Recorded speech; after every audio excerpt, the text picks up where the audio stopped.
시작하겠습니다. 혹시 병신과 머저리라는 소설을 아세요? 사실 내용은 잘 생각은 안 나지만 제목은 너무 인상 깊어서 기억을 하고 있습니다.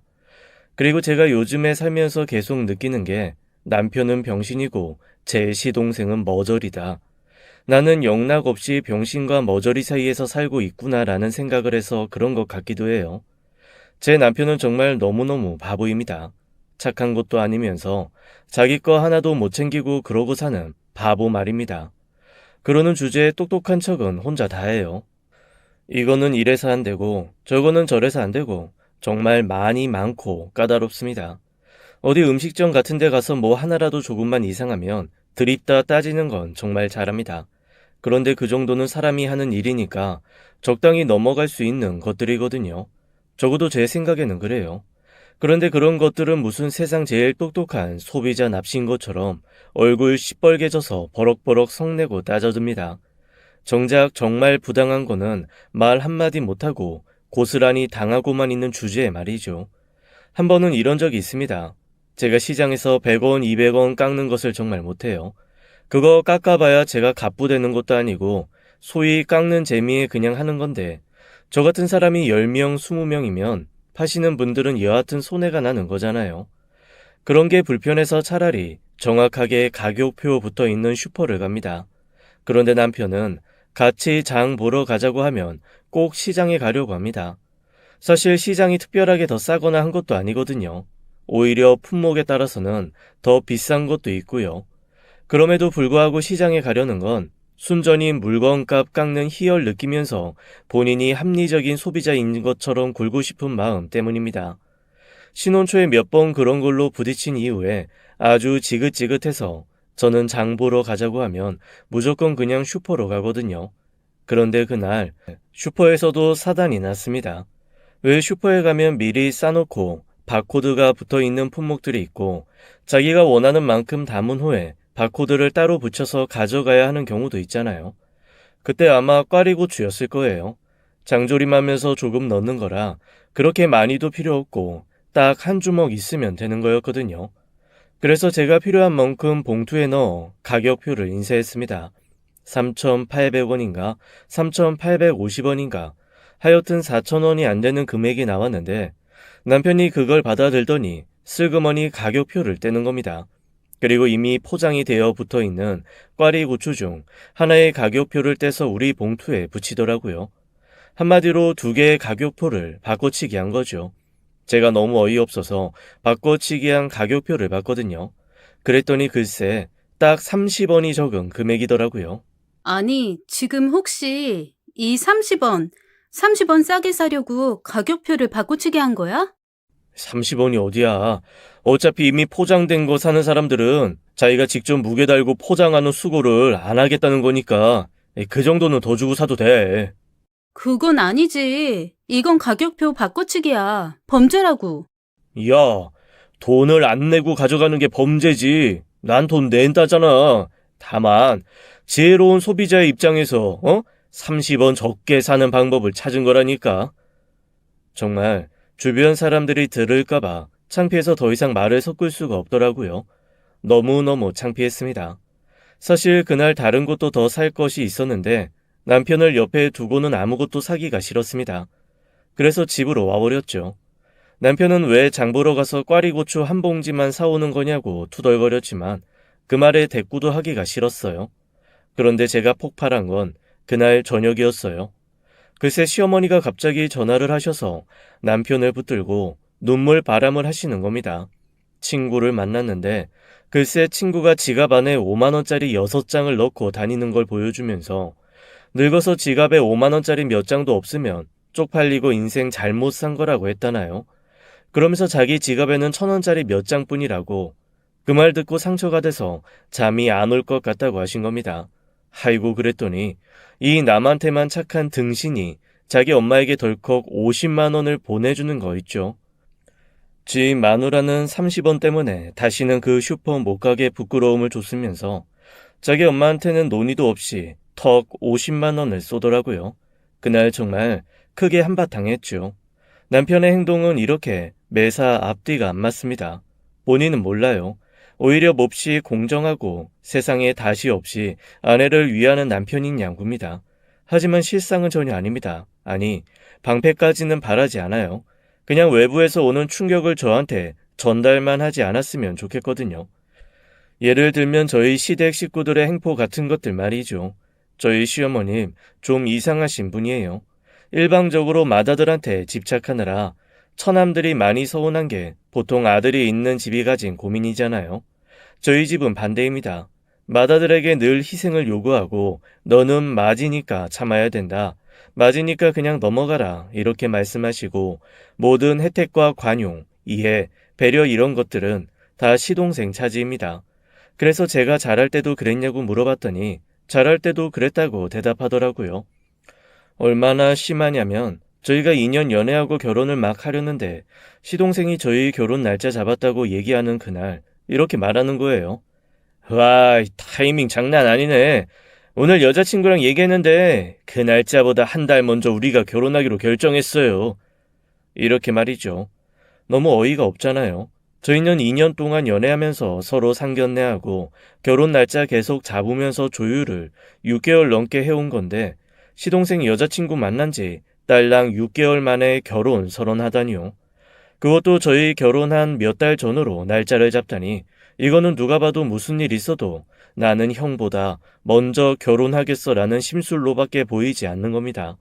제가 너무나 황당한 얼굴로 그건 아니죠라고 얘기를 했더니 시동생이 피식피식 웃으면서 이렇게 말하는 거예요. 내가 평생 늦게 태어나서 동생 노릇하느라 너무 지겹거든요. 형수. 그래서 내 마누라도 둘째 취급받을까봐 내가 너무 걱정이 돼요. 그래서 결혼이라도 먼저 해서 며느리는 1등으로 만들어 보려고. 그러니 그냥 양보 좀 해요. 아니다. 뭐 날짜 자체를 좀 양보해주면 그날 형이랑 형수가 예약했던 거 우리가 좀 고스란히 받고. 아니 칼만 안 들었지 이게 무슨 강도짓하는 소리인가 싶었습니다. 그래서 제가 그때만큼은 아주 냉정한 얼굴로 절대 싫다, 안 된다. 우리는 무조건 그날 결혼할 거고 하객들한테도 미안한 일이니까 도련님은 내년에 하셔라. 그렇게 얘기했습니다. 그러니 시동생이 얼굴 싹 굳히면서 이렇게 말하대요. 원래 첫 결혼에 축의금 더 많이 들어와요. 이때까지 형이 맞으라고 이런저런 혜택 다 받고 살았잖아요. 첫 축의금 좀 받겠다는 게 어때서 그래요? 형수 그렇게 안 받는데 사람이 아주 꼬장꼬장하네. 점점 더 점입 가경인 뻔뻔함에 정말 기가 막히더라고요. 그런데 제가 거기서 진짜로 화가 났던 거는 아무 말도 하지 않는 남편의 태도였습니다. 아니 제가 뭐라고 하면 뭐해요. 자기 동생 단속은 자기가 해야 되는 건데 묵묵부답 아무런 말도 안 하더라고요. 시동생은 그럴 줄 알았다는 듯 피식피식 웃으며 저랑 남편 앞에 마지막 한마디를 던지고 일어섰습니다. 엄마 아빠도 그렇게 하라고 하셨으니까 저희 그렇게 합니다. 그렇게 벌떡 일어나 버린 시동생의 뒷모습을 보고 저는 그날 남편에게 헤어지자고 했습니다. 이미 청첩장이며 다 찍었는데 어떻게 헤어져? 그냥 우리가 두 번째로 결혼하자. 아니 내가 살면서 잘할게.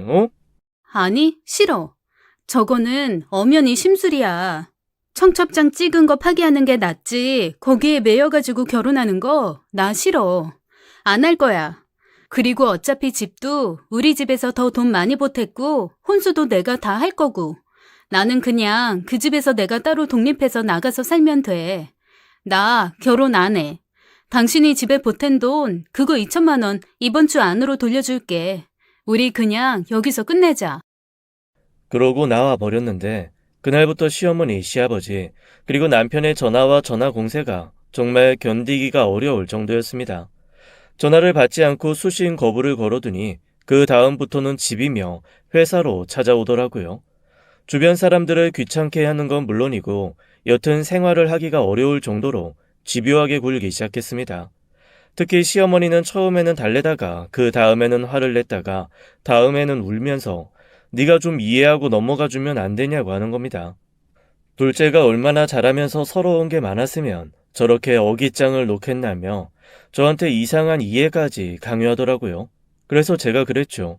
그렇게까지 서러움 받고 자란 거 아닌 거 저 안다고 말이에요. 이런 결혼 저는 못하겠다고 확실하게 얘기했습니다. 그런데 사실 그렇게 말을 하면서도 마음속이 편하지는 않았어요. 왜냐하면 엄마 아빠에게 차마 말 못했고 저 역시도 이런 이유로 결혼을 깨야 되나 말아야 하나 고민이 되기도 했거든요. 이래저래 정확한 판단이 안 서더라고요. 그렇게 어영부영 몇 주의 시간이 흘렀습니다. 그런데 그 몇 주 동안 일절 만나주지도 않고 제가 전화도 안 받으면서 피했던 남편이 저한테 아주 장문의 이메일을 보냈더라고요. 구구절절 이런저런 말 다 제외하고 핵심은 이거였습니다. 시동생이 여자친구랑 헤어졌다는 거예요. 그러면서 저희보다 먼저 결혼할 일 없으니 그냥 없었던 일, 해프닝으로 생각하고 원래대로 결혼하자는 거였죠. 대체 이게 무슨 말인가 싶었습니다. 세계의 사랑인 양 만난 지 몇 개월 되지 않아 날짜까지 잡고 결혼하겠다고 펄펄 뛰며 드레스 투어 다닐 때는 언제고 갑자기 지금 와서 결혼을 안 하겠다고 하니 어이가 없었습니다. 그래서 몇 주 만에 처음으로 남편을 다시 만났습니다. 그래도 혼자 마음고생을 좀 했는지 얼굴이 헬쓱해지고 눈이 쏙 들어간 걸 보니까 마음 한켠이 조금 짠하긴 하더라고요. 무슨 얘기야? 결혼을 안 하기로 했다는 게. 아유, 그 인간 진짜 왜? 무슨 일인데? 저기 너무 화내지 말고 들어줘. 이미 내가 낼 화는 다 냈어. 얘기해봐. 무슨 얘긴데? 걔 여자친구랑 결혼 약속한 거 아니었대.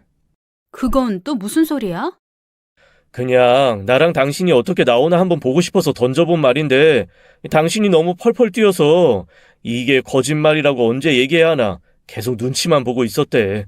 그러면서 그냥 그러더라. 형수 이렇게까지 독한 여자인 줄 몰랐다고. 자기가 지금 와서 시험해 본 거고 거짓말한 거라고 얘기하면 더 난리칠 것 같으니 그냥 나보고 알아서 수습하라고 하더라고. 뒷목 잡고 쓰러지겠더라고요. 수습하라며 도망가는 비겁한 놈이나 그러라 했다고 나와서 주섬주섬 말 전하고 있는 바보 같은 놈이나 거기서 거기라는 생각이 들었죠. 너무 화가 나서 카페의 주변 사람들이 돌아보거나 말거나 고래고래 소리를 질렀습니다. 그 인간 미친 거 아니야? 제정신이야? 지금 사람 가지고 놀아? 당신 지금 내 앞에서 똑똑히 약속해. 앞으로 그 자식이랑 나랑 절대 엮이는 일 없게 하겠다고 약속해. 그 약속 못하면 나 여기서 정말 당신이랑 끝내고 결혼하더라도 이 약속이 깨진다? 그러는 순간 나 바로 이혼이야. 여기 각 썼어. 약속할게. 그런데 무슨 각서까지 써? 당장 각 썼어. 이거 공증받을 거야.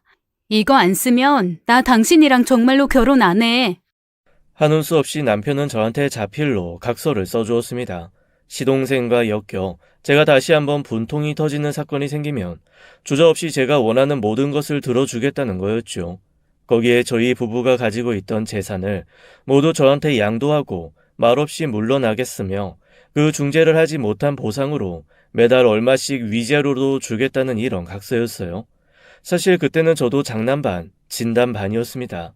그런 각서가 정말로 효력이 있을 거라는 생각도 안 했고 그런 각서를 쓴다고 해서 진짜 남편이 시동생과 연을 끊거나 앞으로의 결혼 생활에서 시동생의 횡포를 막아줄 거라고는 사실 기대하지 않았어요.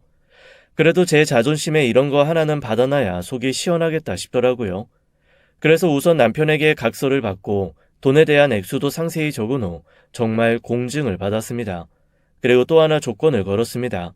시어머니에게 가서 저한테 사과하라고 하는 거였죠.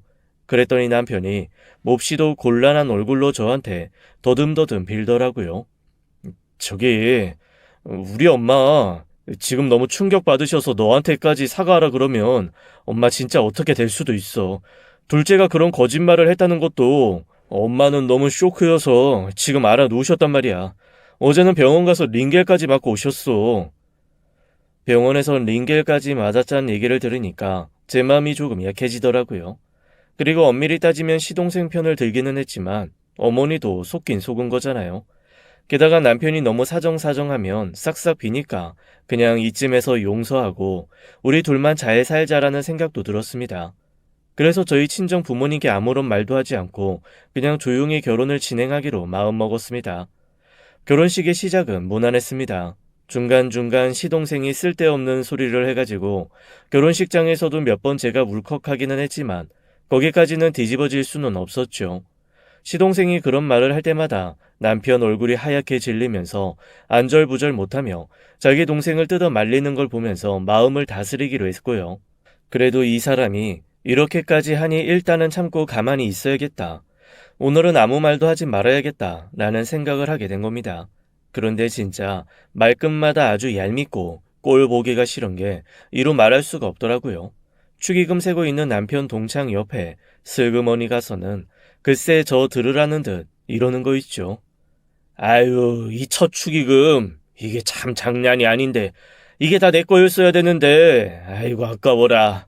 아이고 아까워. 계속 그런 소리를 해서 오히려 남편 친구가 형 결혼식에서 뭐 하는 거냐고 한 소리 통박을 줄 정도였습니다. 그리고 더 기가 막혔던 건 자기 결혼도 아니면서 사돈의 팔촌, 몇 년간 연락 끊긴 후배들까지 싹 불러다가 축의금 낼 필요 없다고 밥이나 한 끼 먹자고 부른 거라며 식권을 30장 넘게 가지고 가서 다 뿌린 거 있죠. 나중에 손님들한테 인사 다니면서 그 테이블 앞에서 제가 표정 관리가 안 돼서 정말 쓰러지는 줄 알았습니다. 술도 산더미처럼 쌓여 있죠. 다들 얼큰하게 취해서 다른 손님들 눈살 찌푸릴 정도로 시끄럽게 떠들며 거기서 동창회를 하고 있는데 테이블을 엎고 싶더라고요. 정말 가족만 아니었으면 싹 다 벗겨가지고 채찍으로 펑펑 때려주고 싶을 정도로 밉고 야속했습니다. 정말 꼴도 보기 싫고 눈도 마주치고 싶지 않아 그 테이블 휙 돌아서니까 글쎄 시동생이 제 뒤에 대고 뭐라고 그러는 줄 아세요? 아이고, 우리 또 대쪽 같은 형수님 골라셨네. 저렇게 대꼬챙이 같아서 우리 형 어떻게 살라나 몰라. 매일 저녁 콕콕 찔려서 아주 그냥 온몸에 피 철철 흘리면서 가는 거 아닌가 모르겠어. 여자가 좀 푸근한 맛이 있어야지. 아이고, 꼬챙이. 야, 무슨 고슴도치 품고 사는 것 같을 것 같아. 이거는 엄연한 성희롱이잖아요. 너무너무 화가 나서 결혼식이고 뭐고 할 말은 해야겠다라고 하는 그 순간 시어머니가 옆에 쓱 나타나 시동생을 토닥토닥 하면서 이러시는 겁니다. 아이고, 얘가 취해서 지가 지금 무슨 소리 하는지도 모르네. 평소에 자기 형수 참 좋아하는 앤데 얘 세아가 술 먹고 하는 말은 귀담아 듣는 거 아니다. 이런 거 귀담아 듣고 또 정색하고 돌아지고 그럴 건 아니지? 내가 술 깨면 잘 타이를 테니까 너는 가서 다른 손님들한테 인사해라. 그런데 시동생은 누가 봐도 술 취한 그런 모습 아니었거든요. 오히려 평소보다 더 멀쩡한 상태였습니다. 그럼에도 불구하고 시어머니가 그렇게 얘기하는데 제가 술 안 취했다고 알코올 지수 확인해보자고 그럴 수 없는 노릇이잖아요. 그저 부글부글 끓는 속을 다스리며 그 자리를 벗어나는 수밖에 없었습니다. 그쯤 되니까 제 남편한테도 정말 너무너무 화가 나는 거예요. 거기서 똑 부러지게 엄마는 얘가 뭐가 술에 취했냐고 따져주는 것도 아니면서 그렇게 제 눈치를 보며 안절부절 어쩔 줄을 모른 채 있는 것도 미웠습니다. 여기 치이고 저리 치여가면서 그렇게 기죽어 있는 모습도 그것도 그거대로 꼴보기 싫더라고요. 결국 그날 저녁 저는 결혼 첫날 밤에 남편한테 있는 대로 성질을 내고 화를 내면서 토라져서 등 돌리고 누워 자버리고 말았습니다. 이후 신혼여행이 당연히 마냥 좋지는 않았죠. 서로 서먹하고 어색하게 굴다가 한국 들어오기 이틀 전부터 그나마 조금 신혼여행다운 그런 여행을 했습니다.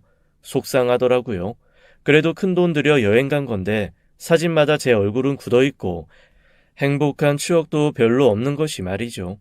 이게 다 시동생 때문이라는 생각에 정말 다시는 보고 싶지 않은 그런 마음뿐이었습니다. 그런데 보고 싶은 사람은 그렇게 보고 싶다는 간절함을 품은 채 별 보고 빌고 달 보고 빌어도 볼 수가 없는데 보기 싫은 사람은 고개만 돌려도 눈에 띄는 게 아이러니더라고요. 아니 하필 시동생이 옮긴 회사가 저희 신혼집이랑 가까운 거예요. 평생을 팽팽 놀다가 비록 비정규직의 3교대 근무인 회사이기는 하지만 그래도 취직이라는 것을 했으니 축하할 일이기는 했거든요. 시부모님은 무슨 고시 패스라도 한 것처럼 경사 났다고 펄펄 뛰며 좋아하셨고요. 그 상황에서 저만 신혼집 근처에 취직했다고 싫어할 수는 없잖아요. 그럼에도 불구하고 불편한 건 사실이었습니다. 하다못해 제가 주말에 잠깐 산책을 나가려고 할 때도 주말 근무로 나온 시동생과 마주치는 일이 종종 있었습니다. 그때마다 생판 모르는 남처럼 굴 수도 없고 그렇다고 반갑다며 인사하는 건 더 싫었습니다.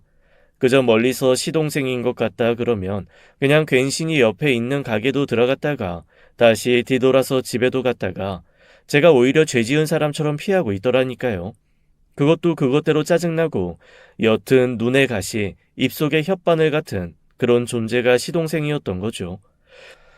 그런데 결혼 1년 정도 지난 후부터는 시동생한테 이런 신경조차 쓸 수 없는 일이 발생했습니다. 저희 친정아버지가 갑작스레 췌장암 4기 판정을 받으셨어요.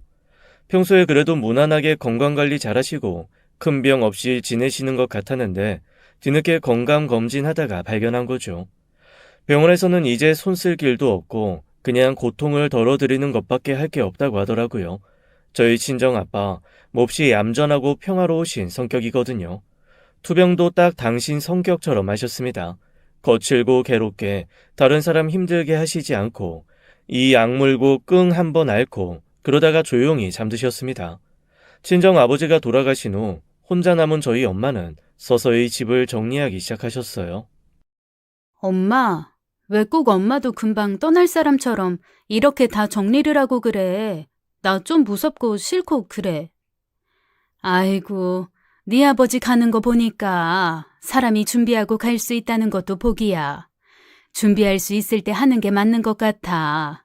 사람 일 어떻게 될지 모르잖니. 나는 앞으로 내가 얼마를 살건 미련 없이 아쉬움 없이 갈 수 있게 준비하고 갈 거야. 그건 그런데 그렇다고 이렇게 부지런히 준비할 필요는 없잖아.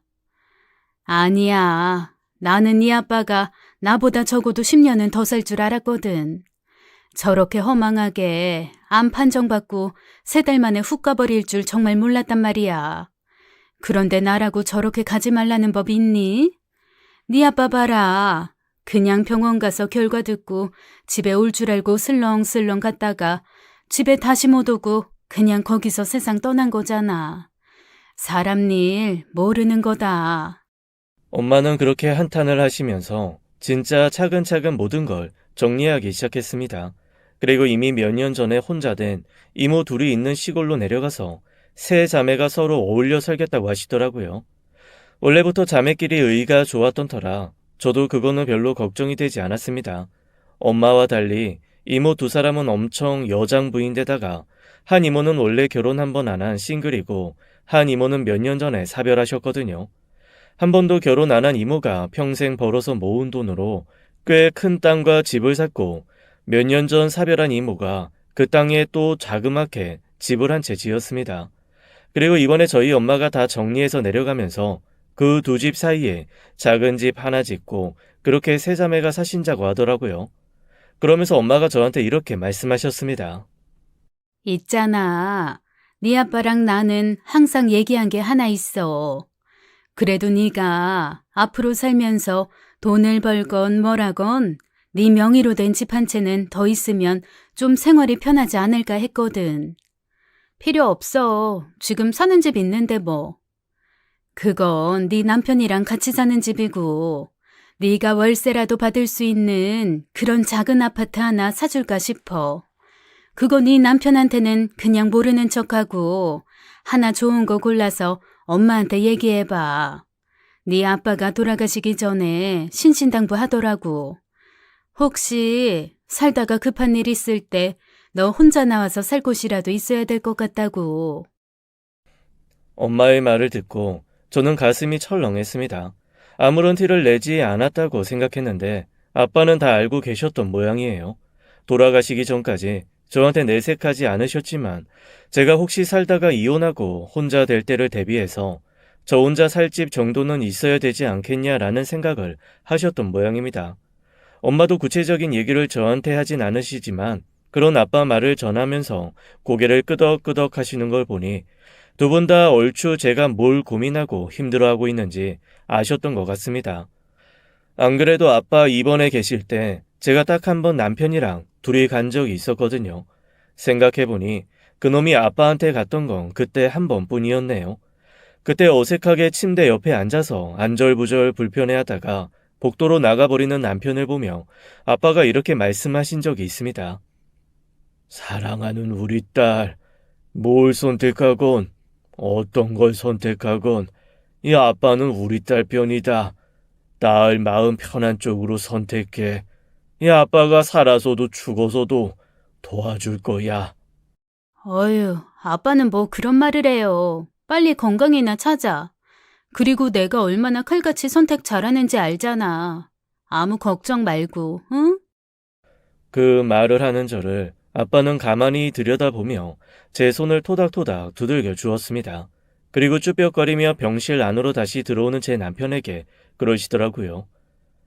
사람이 살다 보면 이 정말 중요한 게 뭔지 자꾸 잊어. 그거 잊지 않게 주변 잘 돌아보면서 살아. 사실 그때는 아빠가 왜 그런 말씀을 하시는지 잘 몰랐습니다. 그런데 엄마 얘기를 듣고 나니 모든 것이 하나로 깨어지는 느낌이었죠. 아유, 역시 자식 아는 건 부모밖에 없다더니 엄마 앞에서 미안하고 면목 없어 고개를 못 들겠더라고요. 그렇게 저는 엄마의 도움으로 30평대 아파트를 하나 마련했습니다. 그리고 한참 그 아파트 등기 이전이며 매매 마무리하는 문제 때문에 정신없이 부동산에서 마지막 일 처리를 하고 있는데 저희 시어머니가 불쑥 들어오시더라고요. 아뿔싸 싶었습니다.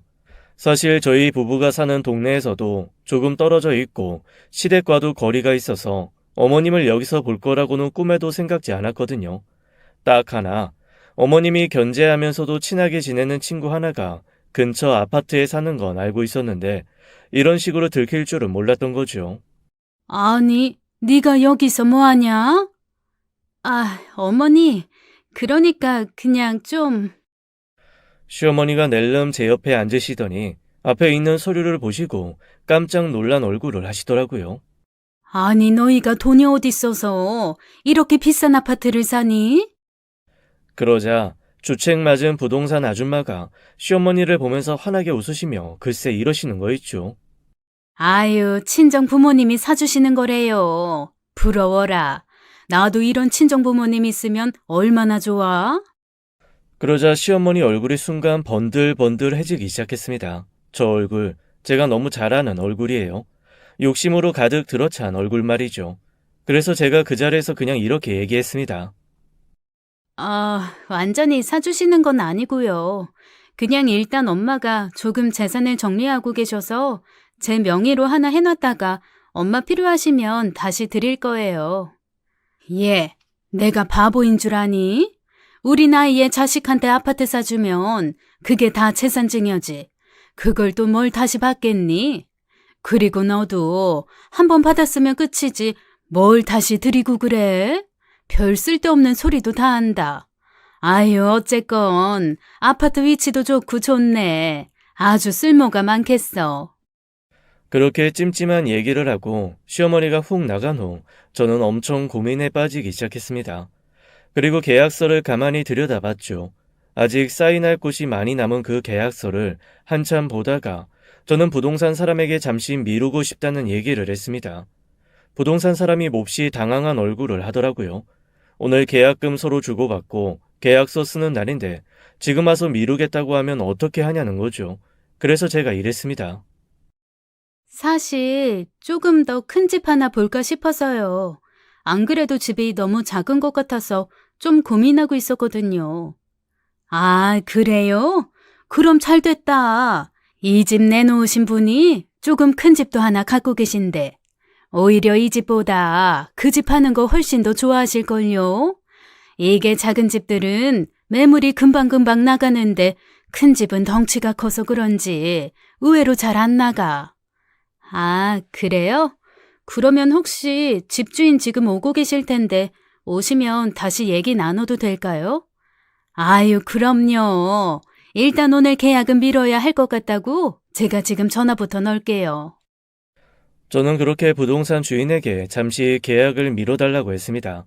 집주인은 통화로 자기도 큰 집 하는 게 더 좋다며 일단 집 한번 보고 마음에 들면 계약은 다음날 다시 잡자고 하더라고요. 다행히 큰 집이 훨씬 더 마음에 들어 계약 날짜를 다시 잡고 일단 집으로 돌아왔습니다.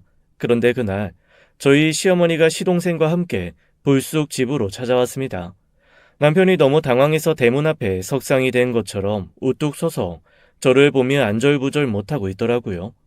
시어머니와 시동생은 너무나 당당한 얼굴로 저희 집에 들어와 그냥 아무렇지도 않게 자신들이 사온 케이크도 먹고 커피도 타달라고 해서 마시더라고요. 그리고 의미 없는 수다를 떨며 슬쩍슬쩍 제 눈치를 살폈습니다. 대충 왜 왔는지 어렴풋이 짐작은 할 수 있었지만 솔직히 정말로 그것 때문이라고는 믿고 싶지 않았어요. 그 정도까지 개 쓰레기들이라고 생각하고 싶지 않았거든요. 그런데 참 슬픈 예감은 항상 틀린 적이 없죠. 저희 시어머니가 커피를 딱 마시더니 잔을 탁 내려놓고 저한테 이러셨습니다. 오늘 네가 계약한 그 집 말이다. 내가 중도금 일부는 보태줄 테니까 그거 한 3년만 네 시동생 좀 거기서 신혼살림 살게 하자. 남편이 얼떨떨한 얼굴로 저를 바라보며 묻더라고요. 그게 무슨 소리야? 오늘 계약한 집이라니. 당신 집 계약했어? 제가 대답하기도 전에 시어머니가 이렇게 얘기하셨습니다. 꼭 자기가 집을 산 것 마냥 잔뜩 흥분한 목소리였습니다. 아니, 오늘 부동산 앞을 지나가는데 제가 앉아서 계약서 쓰고 있더라고. 그래서 봤더니 요 앞에 큰 단지 있는 그 아파트 있지? 새로 지은 거. 거기 30평대 그거 계약하고 있더라. 그래서 내가 이게 뭐냐고 물었더니 친정어머니가 사주셨다는 거야. 아니, 너는 대체 그런 걸 왜 네 남편에게도 말을 안 하니? 아주 의문스러워. 어휴. 남편의 얼굴이 아주 볼만하더라고요. 저한테 뭔가 서운하고 화가 난 건 난 거고 어머니가 무슨 말씀을 하실지 불안하기도 하고 한마디로 안절부절 못하는 모습이 역력했습니다. 아들이 불지옥과 또 다른 지옥 사이에서 널뛰고 있는 건 안중에도 없는 시어머니는 그 와중에도 눈치 없이 말을 이어나갔습니다.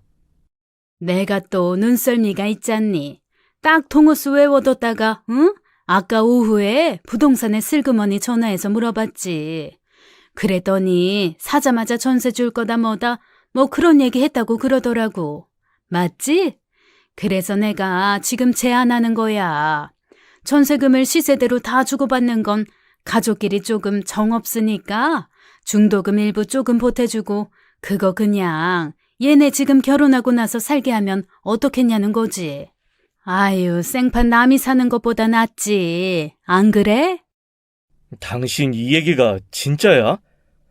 그 자리에서 아무 말도 하지 않았습니다.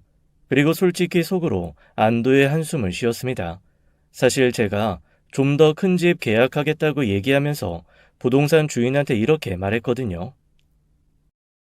저희 시어머니가 분명 전화해서 이것저것 꼬치꼬치 캐물을 거예요. 그때 그냥 그 집 사자마자 전세 줄 거라고 중도금 일자 조금 밀어달라고만 했다고만 말해주세요. 제가 더 큰 집 계약했다는 말은 하지 마시고요. 아유, 죄송해요. 제가 그래도 사람 많이 대하는 직업이라 눈치가 없는 편은 아닌데. 아깐 제가 너무 큰 실수했네요. 정말 죄송해요. 아유, 그런 어머니인 줄도 모르고 내가 너무 쉽게 얘기했네. 미안해요. 나 때문에 혹시 피해보는 건 아니죠? 부동산 주인은 워낙 눈치가 빠르시다 보니 제가 무슨 얘기하는지 대충 알아들으시면서 오히려 저한테 사과하시더라고요. 아니에요. 전혀 그런 건 아니고요. 대신 그냥 저희 어머니가 전화 주시면 그냥 그 집 중도금 날짜만 좀 미뤄달라고 했다고, 그리고 매매하자마자 바로 전세 줄 거니까 전세 알아봐 달라고 했다, 이렇게만 얘기해 주세요. 알겠어요. 그거는 내가 그렇게 해줄게요. 그렇게 부동산 아줌마의 전화 끊은 지 불과 몇 시간도 되지 않아 아니나 다를까 시어머니가 시동생 끌고 저희 집에 쳐들어온 거였습니다. 나중에 부동산 주인에게 문자도 하나 받기는 했어요. 제 짐작대로 시어머니가 전화해서 꼬치꼬치 물어봤다며 어이없어 하더라고요. 그래서 시어머니가 집으로 밀고 들어왔을 때 반은 체념하고 반은 각오한 상태였던 거죠.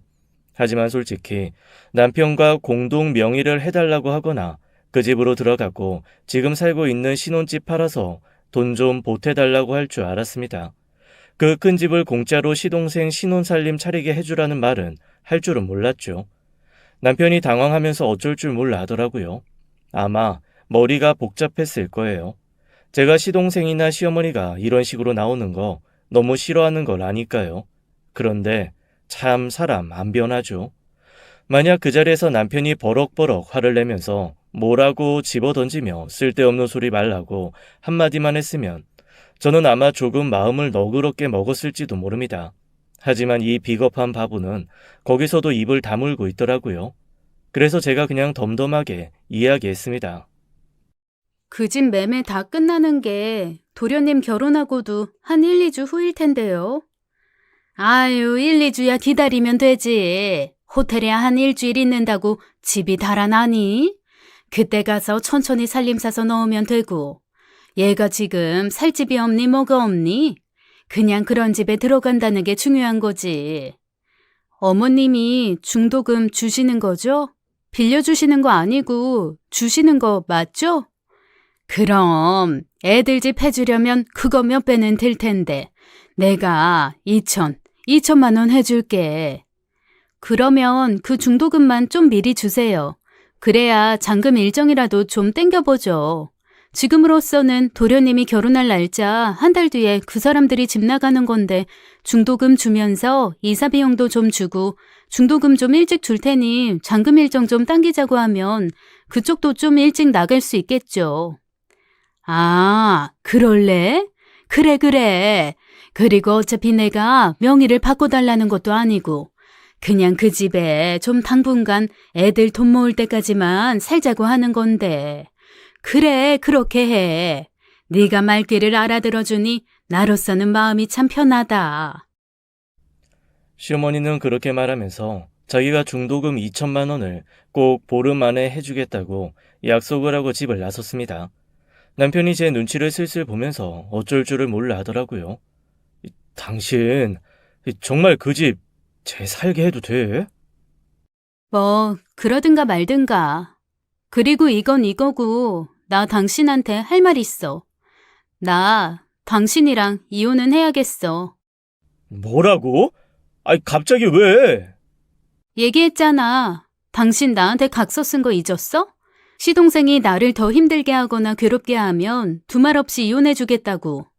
그냥 이혼해. 당신 이 상황에서도 단 한마디 내 편 들어주지 않았잖아. 내가 내 편 한 번 안 들어주는 사람이랑 왜 더 살아야 돼? 그럴 이유가 없지. 우리 남편은 꼴먹은 벙어리가 돼서 아무 말도 못하더라고요. 저는 화장대 안에 깊이 넣어두었던 이혼 서류에 사인을 해서 남편에게 건네주었습니다. 그냥 이 모든 걸 빨리 끝내고 싶은 생각밖에 없었어요. 시동생의 결혼은 불과 한 달 뒤였고 동서될 여자도 시동생과 조금도 다르지 않은 정말 부창부수 끼리끼리인 여자였거든요.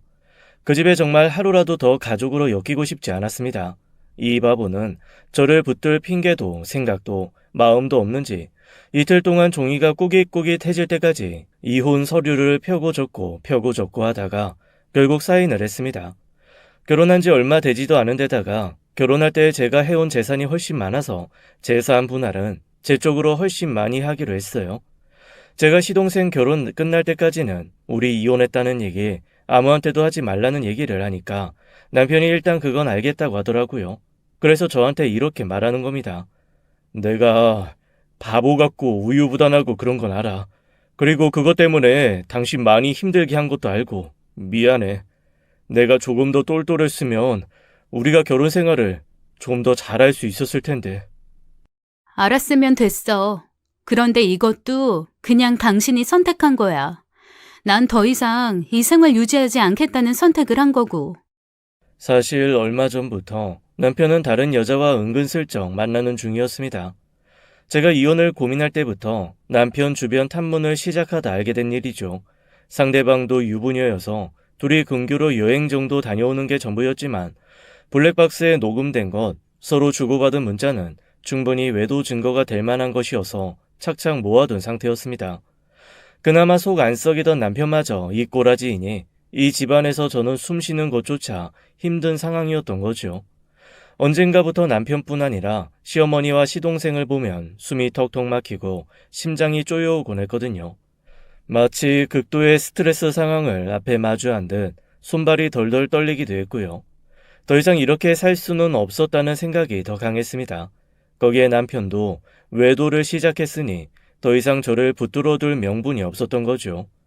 저는 남편에게 만약 본가에 우리 이혼에 대한 얘기를 한마디라도 하게 되면 외도 증거를 상대뿐 아니라 지금 다니고 있는 회사에까지 싹 뿌려 사회적 매장을 해버리겠다고 했습니다. 당연히 이 비겁한 놈, 자기가 살려고 입 꾹 다물어 주더라고요. 아이도 없는 상황이라 저희의 이혼은 별다른 조정기간 없이 합의로 착착 진행이 되었습니다. 아무것도 모르는 시어머니는 그저 자기 둘째 아들이 번듯하고 큰 새 아파트에서 신혼생활을 시작할 거라는 기대에 들떠 행복해하고 계셨죠. 그리고 정말 돈 한 푼 나올 구석 없는 양반이 어디선가 진짜로 2천만 원을 구해서 저한테 갖다 주시더라고요. 그것도 통장 입금도 아니고 5만 원짜리 다발로 묶은 지폐 뭉치를 봉투에 넣어서 갖고 오시는 겁니다. 딱 봐도 어디서 빌려온 돈이 분명했습니다. 그러거나 말거나 저는 얼른 그 돈을 받았어요. 어차피 본인이 준다고 한 돈이었고 제가 영수증 쓸 필요 없는 돈이고 제가 받았다는 증거 없는 돈이니 받아도 아무런 꺼리낄 게 없다는 판단이었죠. 그리고 저는 그 돈을 보태서 더 큰 아파트 계약할 자금을 마련했습니다. 당연히 시어머니가 철석같이 믿고 있는 작은 평수 아파트 계약은 안 했죠. 그리고 대망의 시동생 결혼식 날이 다가왔습니다. 저희 시어머니가 정말 화사한 꽃 한복 펼쳐 입고 서 계시더라고요. 아침부터 폭발하는 전화를 한 번도 받지 않은 저 때문에 몹시 기분이 상하신 듯 미간이 잔뜩 찌푸러져 있었지만 돈으로 머리끝부터 발끝까지 투자한 화려함은 여전했죠. 이미 가족들은 쭉 서서 인사를 나누고 있고 남편 역시 저를 기다리며 발을 동동 구르는 모습이 멀리서도 또렷하게 보였습니다. 시동생 결혼식 날까지는 부부로서 함께 쇼인도 부부로처럼 서 있어 주기로 약속했거든요. 그래서 저 정말 하얀 레이스 가득한 원피스 입고 하얀 구두 신고 또각또각 결혼식장 안으로 들어갔습니다. 하객들이 다 너무 놀란 얼굴로 저를 바라보더라고요. 시어머니가 울그락불그락 얼굴로 저를 구석으로 끌고 가 몹시 꾸짖기 시작했습니다. 너 미쳤니? 아니, 형님 될 사람이 한복 입고 와서 미리 손님들한테 인사는 못할 망정. 어디 결혼식장에 레이스가 이렇게 치덕치덕 붙은 흰 옷을 입고 와? 결혼식 망치려고 작정했어? 네, 망치려고 작정했는데요. 뭐라고? 너 정말 미친 거야, 뭐야, 응? 소리 낮추시고 이거나 받으세요. 오늘 아니면 어머님한테 드릴 기회가 없을 것 같아서요. 일단 읽어보세요. 저는 어머님 앞에 2장의 서류를 내밀었습니다. 한 장은 저와 남편의 이혼 서류였고요. 나머지 한 장은 아파트 계약 파기 서류였습니다. 그 두 서류를 받아본 어머니가 두 손을 부들부들 떨며 대체 이게 무슨 소리냐고 그 결혼식장에서 저한테 버럭 소리를 지르시더라고요. 그래서 제가 이렇게 얘기했죠. 제가 미쳤어요? 우리 부모님이 저한테 준 아파트를 제가 왜 저 화상덩어리를 살게 해요? 그리고 전세? 저 인간이 전세 끝났다고 순순히 나갈 인간인가요? 저 그 정도로 바보 아니에요. 그 아파트 어머님이 부동산 오셔서 보고 간 뒤에 바로 계약 파기했어요. 저희 부모님이 저한테 남겨주시는 건데 어머님이 탐내실 거 저 알았거든요. 그럼 미끼를 제가 왜 굳이 제 부모님 돈 들여서 사겠어요? 시어머니가 너무 충격을 받았는지 평소 같으면 온 망가질까봐 어디 기대지도 않을 양반이 털썩 바다에 주저앉아서 손발을 벌벌 떨었습니다. 그리고는 저한테 삿대질을 하며 그러시더라고요. 너 그러면 나한테 갖고 간 2천만 원은? 그 돈은 제가 어머님한테 언제 2천만 원을 받았나요? 전 어머님께 돈을 받은 적이 없어요. 계좌 내역 있어요? 뭐 영수증 받으셨어요? 너 이 미친! 바로 그때였습니다. 어디선가 건장하게 온몸에 그림을 가득 그린 남자 3명이 나타나 저희 어머님 앞에 우뚝 서더라고요. 아이고, 안녕하세요 아주머니. 아이 너무 전화를 안 받으셔서 우리가 이렇게 좋은 날 여기까지 왔네. 누구예요? 누군데 이래요? 에이, 아이 우리 통화도 엄청 자주 하고 그랬는데 이러시면 좀 서운하지. 에? 아이 거북이 캐피탈. 우리 모른다고 하면 몹시 서운한데. 아니, 당신들. 제가 놀란 얼굴로 그 사람들을 바라보니까 그들 중 하나가 저를 위아래로 훑어보며 이렇게 물어보더라고요. 여기는 누구신가? 아이, 따님, 아이, 며느님. 한때 며느리였던 사람이요. 에? 아이, 어떤? 아이, 오메, 과거형이네. 아이, 그런데 어쩌지? 시어머니이셨던 분, 아이, 우리가 좀 모시고 가야 되겠는데. 뭐 모시고 가는 건 모시고 가는 건데 혹시 왜 그러신지 이유라도 좀 들을 수 있을까요? 아유, 이유야 간단하지. 아이, 돈을 빌려갔으면 말이야, 응? 아이, 사람이 이자라도 꼬박꼬박 내든가. 아이, 못 주면 언제까지 주겠다고 약속을 하든가. 뭔가 가타부타 말이 있어야지. 돈만 쌩하니 갖고 가고 말도 없이 연락도 안 받고. 아이, 그럼 우리가 어떻게 해요? 이 돈 들어올 날에 직접 찾아가서 우리가 이렇게 치니 수금을 또 해야 되지 않겠소? 아, 그러시구나. 신랑 쪽 축의금 받는데 가시면 뭐 빌리신 돈이 얼마나 드실지는 모르지만 그래도 이자 일부는 건지실 수 있을 거예요. 아이고, 아이, 그래도 말 통하는 사람이 하나라도 있어서 우리 너무 좋네. 우리 예전 며느님이 아주 시원시원하신 분이구만. 아이, 갑자기 소화제 먹은 듯이 속이 편해졌어. 우리 옛 며느님이 상황 판단이 빠르고 싹싹하시네. 아이, 감사해요.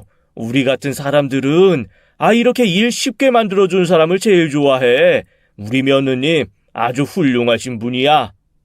네, 제가 좀 그렇죠. 그런데 얼마나 빌리셨길래 이렇게 결혼식장까지 오신 거예요? 아유, 적게도 안 빌리셨어. 통 크게 2천 빌리셨지, 2천. 아이, 뭐 아주 급하다고. 조만간 아파트 하나 생길 거라. 그거 손에 들어오면 담보 잡아서 바로 갚을 수 있다고 그렇게 큰 소리를 뻥뻥 치시더니. 아이, 그런데 가만히 저기요 얘기 들어보니까 뭐 아파트도 날아간 것 같은데. 맞나? 아, 그거 제 명의 아파트인데 보시다시피 전 이제 이 집과 아무런 관련이 없는 사람이라서요. 그리고 애초에 담보 잡겠다고 하신 아파트 지금 생판 모르는 남이 살고 있고요. 그걸 가지고 담보 잡을 생각을 어떻게 하셨는지 모르겠네요. 어쨌건 생각하신 게 대부분 맞는 것 같아요. 그러면 저는 이만 가볼게요. 일 잘 보고 가세요. 아유, 잠깐. 아유, 어차피 도와준 거 조금만 더 도와주시면 안 될까? 우리가 일당 드릴게. 이게 결혼식은 그래도 깽판 놓는 게 아니니까. 우리가 결혼 깽판까지는 안 놓는데, 아유, 어머니는 아무래도 참석 못 하실 것 같거든. 우리랑 좀 가셔야 할 곳이 있어서. 그러니까 며느님, 아니, 옛날 며느님이 여기 좀 계시면서 돈 들고 튀는 놈 없게, 조금만 혼주석에서 계셔줘. 우리 한 10분? 10분만 있다가 다시 올 테니까. 그렇게 험상궂은 남자들은 시어머니를 끌고 질질 나가버렸습니다. 멀리서 시동생 얼굴이 차갑게 굳어가는 게 보였지만 저는 아무 말도 없이 조용히 신부 대기실로 걸음을 옮겼죠. 이미 신랑 축의금 걷는 곳에 앉아있던 시동생의 지인은 얼굴이 하얗게 질린 채 건달이 던져준 가방에 돈을 넣으며 혼이 빠진 표정으로 하고 있었습니다. 신부 대기실에 들어갔더니 온갖 거만한 얼굴을 하고 동서가 될 뻔한 사람이 앉아가지고 저한테 고개만 까딱하며 인사를 하더라고요. 제가 입은 하얀 레이스 옷을 입고 황당하고 어이없다는 표정을 감출 생각도 없이 환히 드러냈습니다. 아, 오셨어요, 형님? 안 그래도 집 해주신다는 말에 제가 감사 인사라도 드렸어야 되는데 제가 너무 정신이 없어서 전화도 한번 못 드렸어요. 그런데 입고 오신 옷이 좀 서운하네요. 아, 집? 고마울 거 없어. 그거 다 무산됐거든. 네? 그게 무슨 얘기예요? 무산됐다뇨? 그럼 저 어디서 살아요? 그거야 당신네 부부가 알아서 할 일이고. 난 이제 이 집안 사람이 아니라 굳이 나한테 형님이라고 부를 이유도 없고. 그리고 조금 아까 밖에서 보니까 시어머니 사채업자들한테 끌려가시는 것 같던데. 뭐라고요? 시동생과 결혼할 여자는 부케까지 내던지고 벌떡 일어나 결혼식장 로비로 뛰어나갔습니다. 그리고 조금 있다 시끌시끌한 소리가 밖에서 들려오기 시작했습니다. 속였다느니, 사기의 결혼이라느니, 오늘 이 결혼식 무효라느니 난리 부르스가 벌어지고 있더라고요. 거기에 시동생은 뻔히 다 보고 들었으면서 뻔뻔하게 그게 무슨 소리냐고 나는 들은 적 없다며 정말 온갖 변명을 늘어놓기 시작했습니다. 곧이어 돈을 가지러 온 건달들과 부딪히는 소리에 온갖 욕과 폭언이 난무하더라고요. 그 가운데서 제일 멍청한 남편이었던 놈은 이러지도 저러지도 못하고 그저 두리번 거리다가 힘 빠지고 기 빠졌는지 한쪽 구석 가서 얌전히 앉아있기 시작했습니다. 세상에 얼마나 어이가 없던지 어쨌건 저는 그 결말이 어떤지 다 보지도 않고 그냥 나와버렸습니다. 그러거나 말거나죠 뭐. 제가 나오는 길에 사채업사 한 사람이 다시 부지런히 식장 안으로 들어가다 저랑 마주쳤거든요. 그 사람이 절 보고 먹정케 웃으며 이렇게 얘기하더라고요. 예, 우리 며느님 감사합니다. 우리 며느님 다음에 필요하시면 한번 찾아오세요. 저희가 이자 잘 해드릴게. 아, 네. 그렇게 어이없는 인연을 하나 또 만들고 저는 총총 걸음으로 집에 돌아왔습니다. 그리고 미리 싸뒀던 짐을 싹 빼서 제가 이혼 직후 계약한 새 집으로 싹 옮겼어요. 신혼집으로 살고 있던 집은 곧 팔리면 남편이 거기 투자했던 돈 일부 돌려주고 나머지는 제가 현금으로 가져올 생각입니다. 지금 생각해보면 사실 못되게 군 시동생이나 시어머니보다 중간에서 아무것도 안 하고 멍청하게 방치하기만 한 남편이 더 밉기도 해요. 어쨌거나 이 모든 걸 다 잊고 새 출발 한번 해보려고요. 다시는 남한테만 착한 사람 만나지 않을 겁니다. 아주 지긋지긋하거든요. 지금까지 사연 읽어주는 남녀였습니다. 끝까지 함께 해주신 여러분 감사드리며 저희는 다음 사연으로 돌아올게요. 감사합니다.